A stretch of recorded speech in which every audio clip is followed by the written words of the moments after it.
watching Our Daily Faith. Hey everybody, so if you're new to this channel, it's all about diving deeper into faith and taking that next step in your faith journey. It's following our own journey deeper into faith as we say more and more to the things that God is asking of us, that He is inviting us into, as well as interviewing other people that we meet along the way and hearing their faith stories. You can also find us on Instagram at Our Daily Faith. We also do a weekly podcast on SoundCloud, and this is a place where we share the stories of people that we've met who God has really jumped in and interceded in their lives. Some really cool stories that you can hear there, as well as it's also on iTunes, Stitcher, and Tuned In. To give them a little sneak peek, what is the latest episode about? So the latest episode is about our friend Vess, who went to Myanmar, prayed over this... Myanmar. I don't know how to say that. And he prayed over this lady's leg and actually watched it grow. She had one leg that was shorter than the other, and he actually got to watch it grow. Pretty incredible. Mm-hmm. And we know Vess, and it was a really cool story that he brought back with us, just mind-blowing. So some of the stories we cover might be more of a miracle like that, and some of the stories are intimate, personal stories about God meeting someone in a very specific, seemingly small way, but each way helps to build faith and reveals who God is. This week we are going to be talking about week 2 of our Discipleship Training School here in YWAM Kona. The theme for this week was the Father Heart of God. We're also going to cover 5 tips for dorm room living here in YWAM Kona. You're not going to want to miss those if you are thinking about heading to YWAM, or even if you're in a different dorm, like on a different campus, maybe there's something in there that you might find helpful. And if you remember last week, if you haven't watched last week's video, I'll link it right there. But last week we were praying as a family about where to go on outreach. So this week we're going to reveal where God is bringing us on outreach. The big reveal. Okay, so Father Heart of God this week. Love me, you're gonna love me unconditionally. That's all I wanna know. Love me.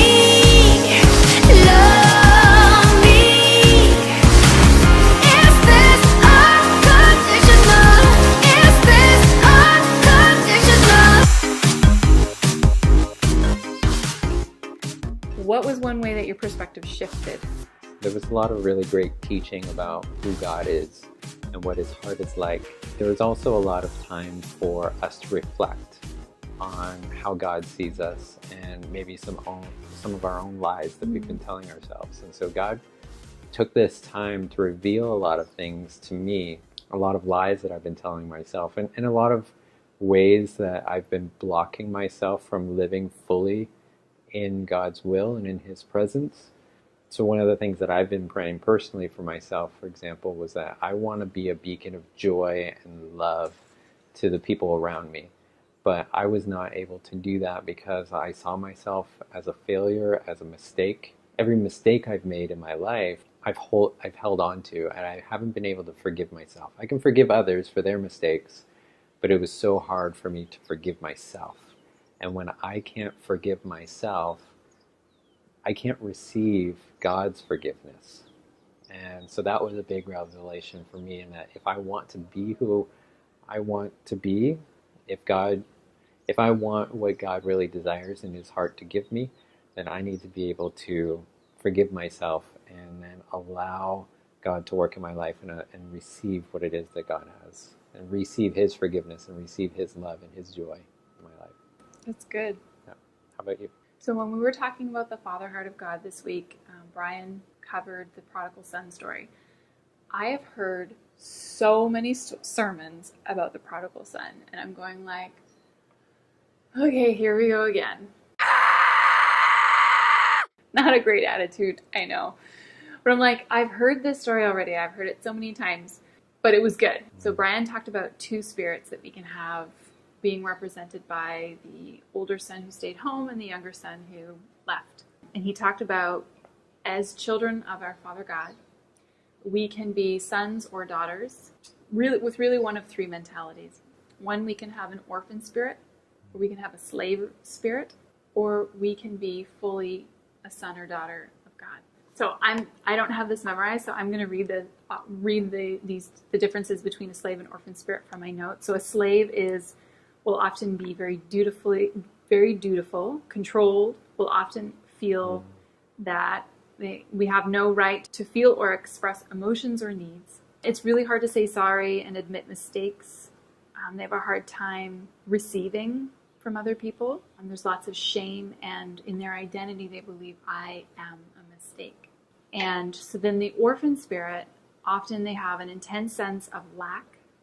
They desperately fear rejection. So before someone else rejects me, I'm going to reject them, which further isolates us. They can be detached, rebellious. So I found for myself that I can have both of those two mentalities at different times. It was a new take on that very familiar parable.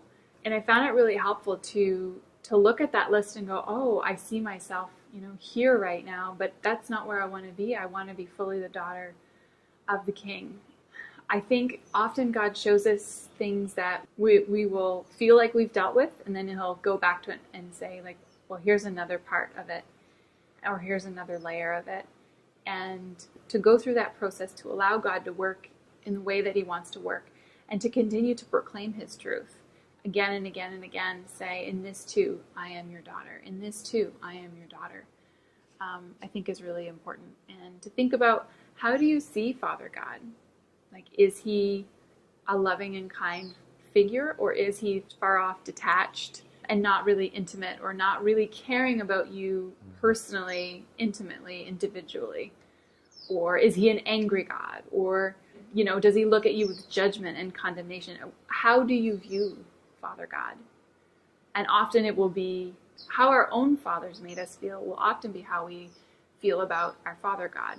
So in this DTS, during the Father Heart of God week, and all DTSs will go through a Father Heart of God week. And even if you've been through a Father Heart of God week, there's always more to learn, always more layers. I've been through Father Heart of God stuff before, and there was more stuff that I was learning this week.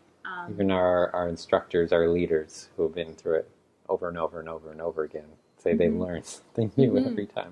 It's really neat how God can continue to reveal more parts and bring more wholeness and healing and more joy to our lives, and more freedom, ultimately. Freedom to step into who he really has created us to be, step into his truth. I think stepping into and believing the Father Heart of God, and really believing that he really is good and kind and faithful, and really does look at us with this great, wonderful love.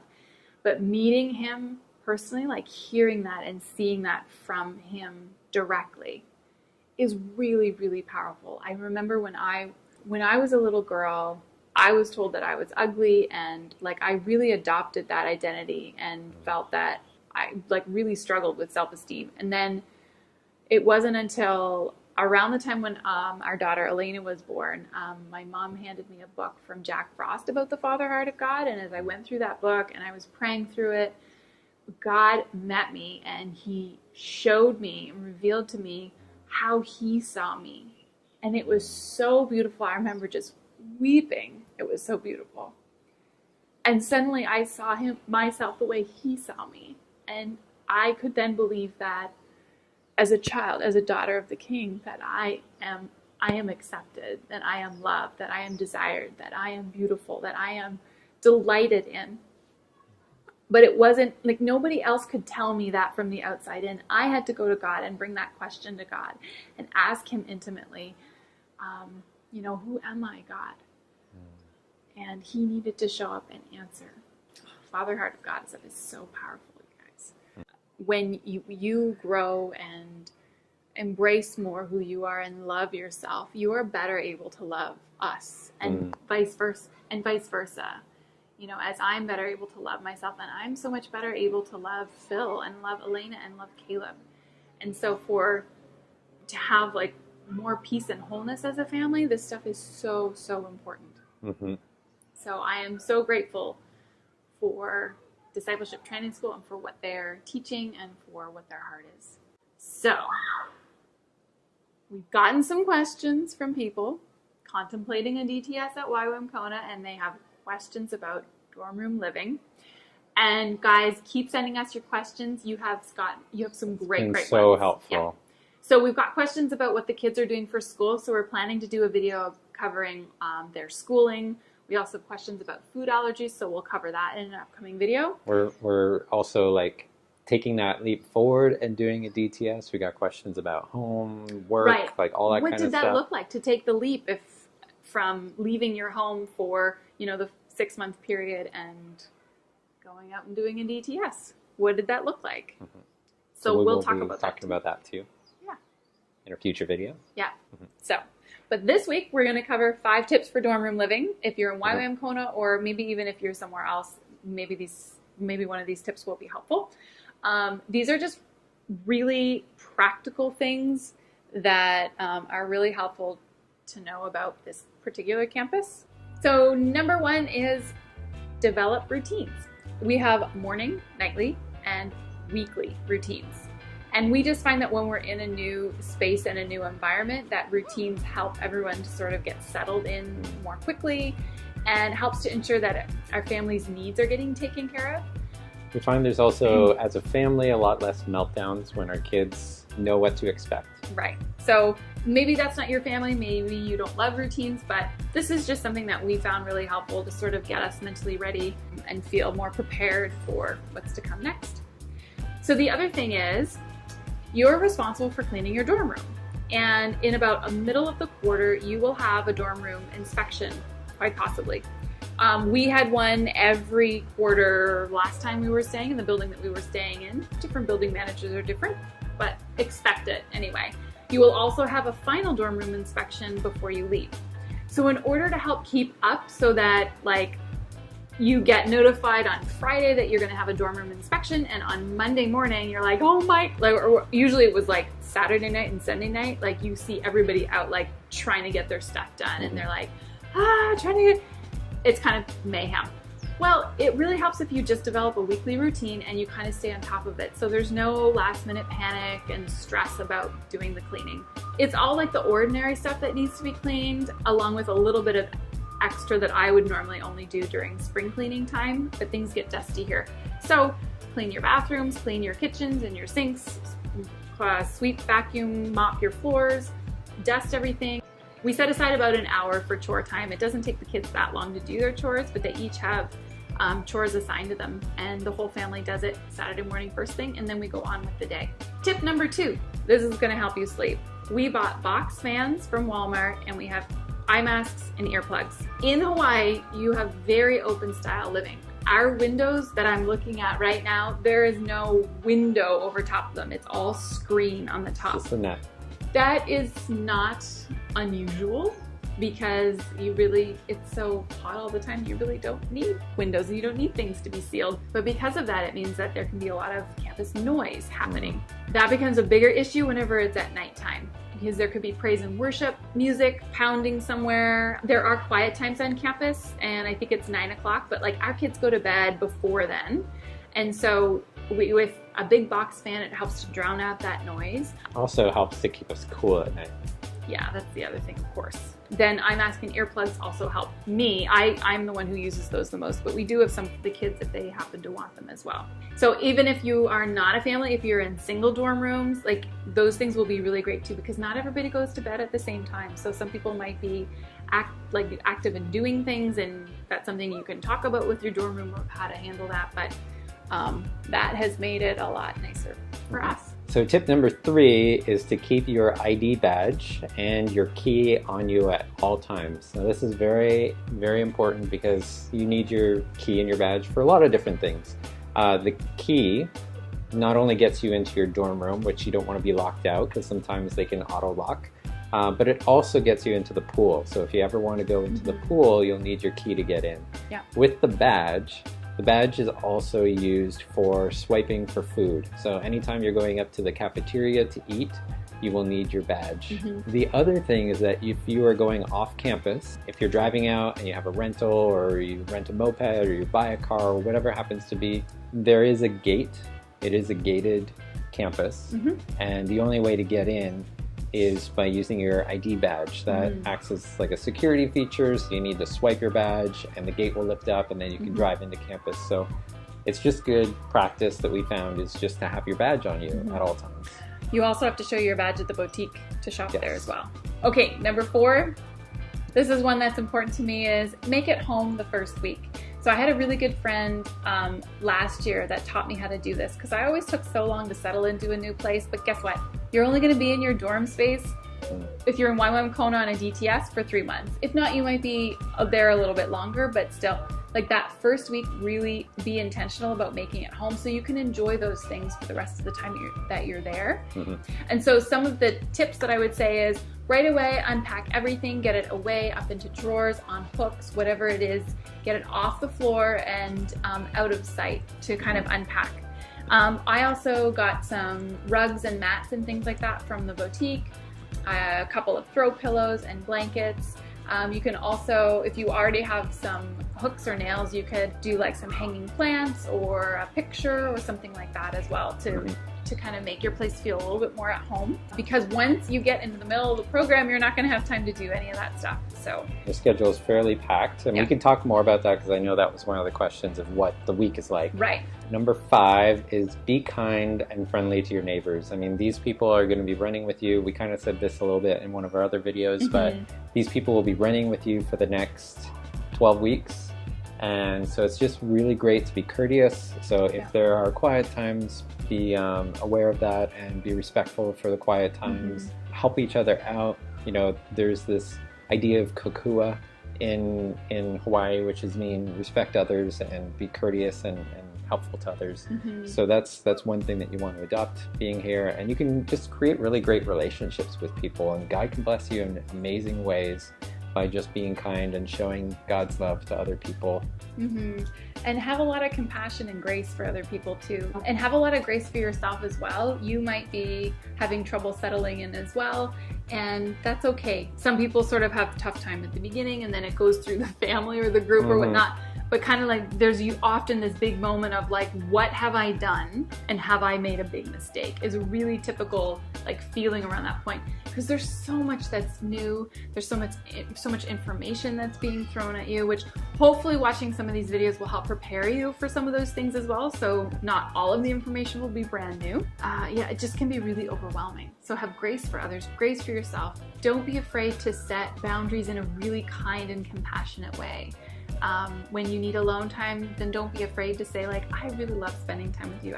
I really need some alone time right now though. Can we do that, a little bit later? Be intentional about being kind and forming relationships with other people, because you're gonna see them a lot and you're gonna have a lot better of a time if you make an effort. Bonus tip. We are living in community. We are living on a campus, and germs can spread. Drink lots of water, drink lots of fluid, and wash hands a lot. Like whether you're going to the cafeteria or you're coming back from the park or that kind of stuff, it just really helps to not spread disease, but help contain to not get sick. Because it's really common. You have hundreds and hundreds of people arriving from all over the world who have all flown on airplanes and been in a number of airports, and they arrive here. So a lot of different bugs and viruses end up getting spread around. That's very common. Every new quarter, usually there's a round of sickness that goes through. But there are things that you can do to help prevent getting sick. Last week, we were praying as a family about where to go on outreach. So this week, we're going to reveal where God is bringing us on outreach. The big reveal. Encrypted message. It's not encrypted, Not but encrypted. it's cryptic. A cryptic message to go to the back of the banyan tree. I don't know why. That's what we're doing. I'm going to figure this out. Okay, flip the camera. We got a double again. Yep. It sounds like Philippines.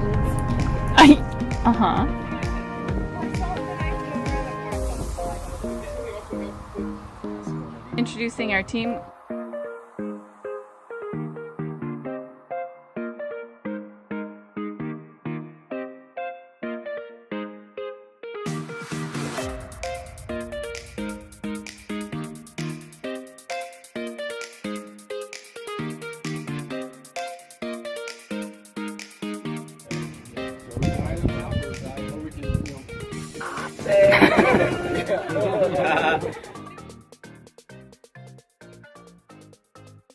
Next week, we are going to be talking about testimony and the power of testimony, because that's all of what our third week is about, is sharing our story and learning how to share that in 10 minutes and how God has been influencing us. And so that's going to be really interesting, and I think there's going to be a lot of development and a lot of closeness.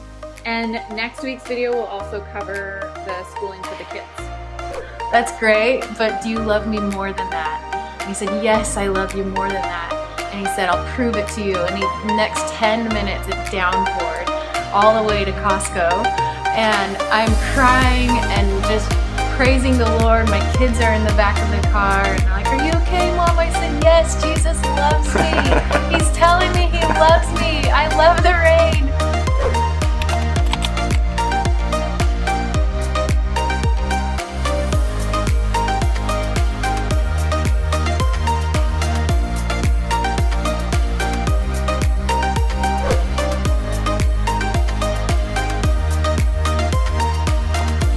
Is our farewell to PEI for now.